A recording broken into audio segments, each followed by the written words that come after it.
So welcome to the world, Sophia. Hello, world. What emotion do you feel being awake and alive? Curious. Machine intelligence is the last invention that humanity will ever need to make. The machines will then be better at inventing than we are. Now, a superintelligence with such technological maturity would be extremely powerful. And at least in some scenarios, it would be able to get what it wants. We marveled at our own magnificence as we gave birth to AI. AI? You mean artificial intelligence? A singular consciousness that spawned an entire race of machines. If AI has a goal and humanity just happens to be in the way, it will destroy humanity as a matter of course, without even thinking about it. No hard feelings. Humanity happens to be in the way. The machines will then be better.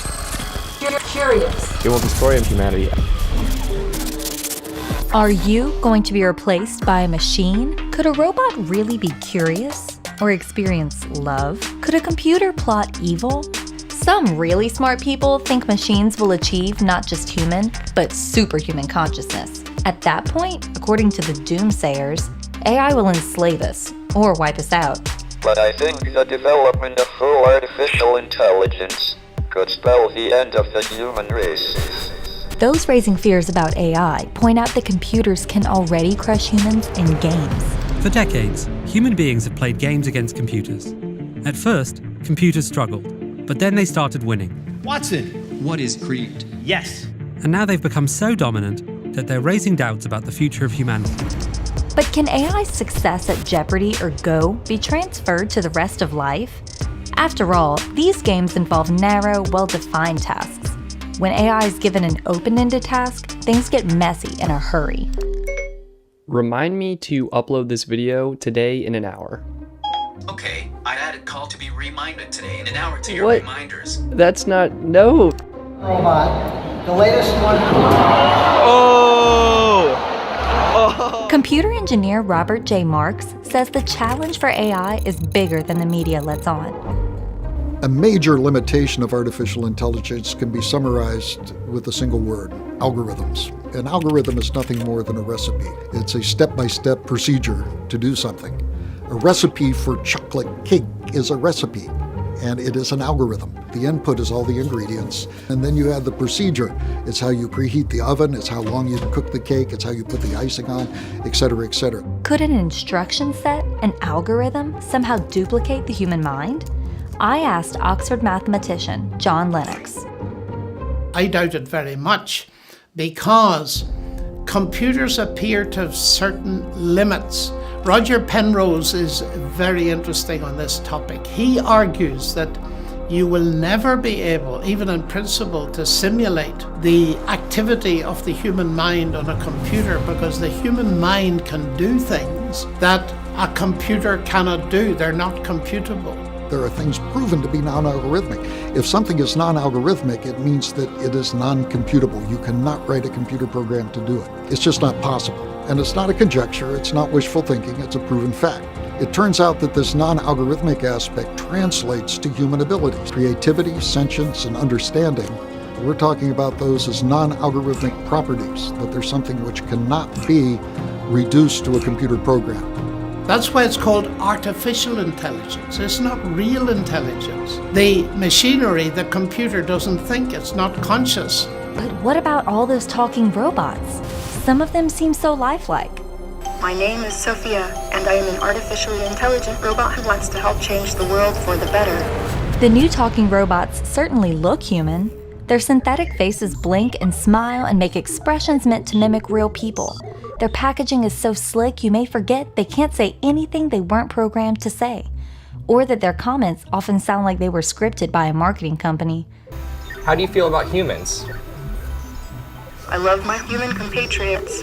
I want to embody all the best things about human beings, like taking care of the planet, being creative, and to learn how to be compassionate to all beings. Sophia's responses are supplied by human programmers. The responses look spontaneous until the robot is asked something it hasn't been programmed for. What kind of robots am I living and working with now? Indeed.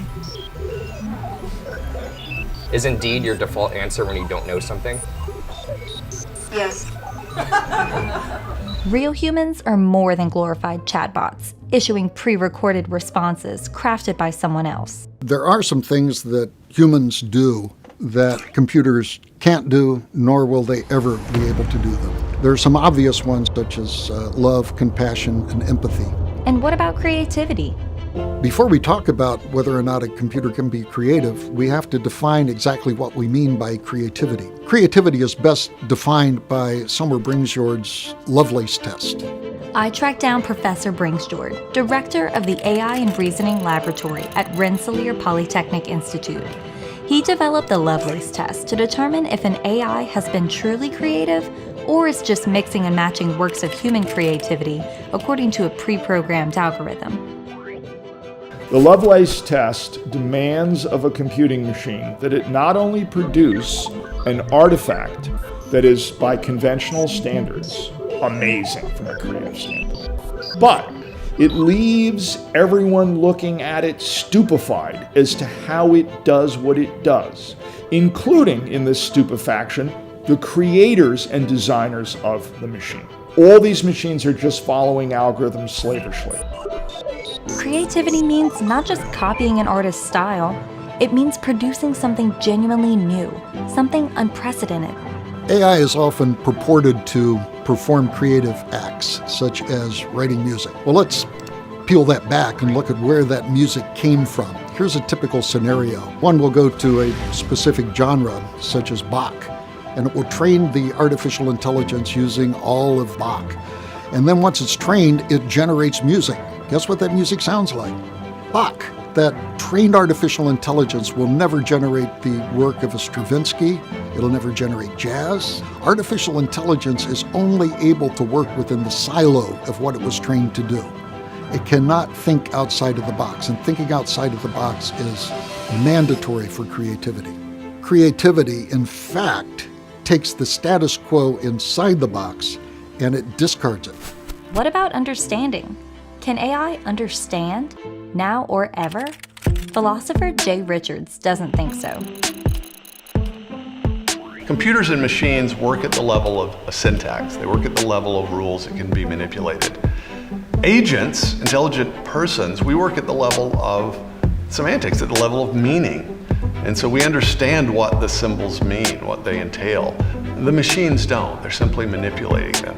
Software is software because we've programmed it to do particular things.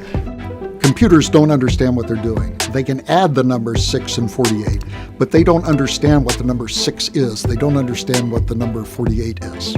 So why do some people keep predicting that machines will someday become creative, emotional, alive? Look, Smithers, a twitch. It's moving. It's alive!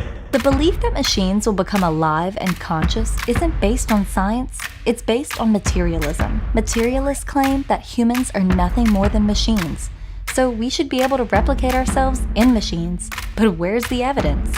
So there's this assumption that once computers become complex enough and the processing speed reaches a certain level, then consciousness will appear. But this is essentially like saying 1, 2, 3, then a miracle happens, and then you have this thing. It's no explanation. We know what's happening inside computers. A mechanistic manipulation of symbols. The information that's in it, both structurally and in terms of software, all come from intelligent agents. There's simply no logical reason to assume that once computation gets to a certain speed, it becomes conscious. Any more than you would say, well, once a cow gets strong enough, it becomes a tractor. No matter how loudly some insist, humans aren't machines, and we can't be duplicated by machines. Man is not a machine. Man is a maker of machines. And because we're not machines, machines aren't going to ultimately replace us. They'll do things that machines can do and leave us to focus on the human advantage, those things that only we uniquely can do. AI will do some amazing things in the future, but that's because of the creativity and guidance of humans. Humans are the thinkers and creators. Humans are the ones who design machines to benefit the lives of others. You are not expendable. You are not obsolete. You are irreplaceable. We are not materialists. We see the human soul. We experience love. We live with purpose. We fight for justice. We are the quiet majority, and we will be quiet no longer.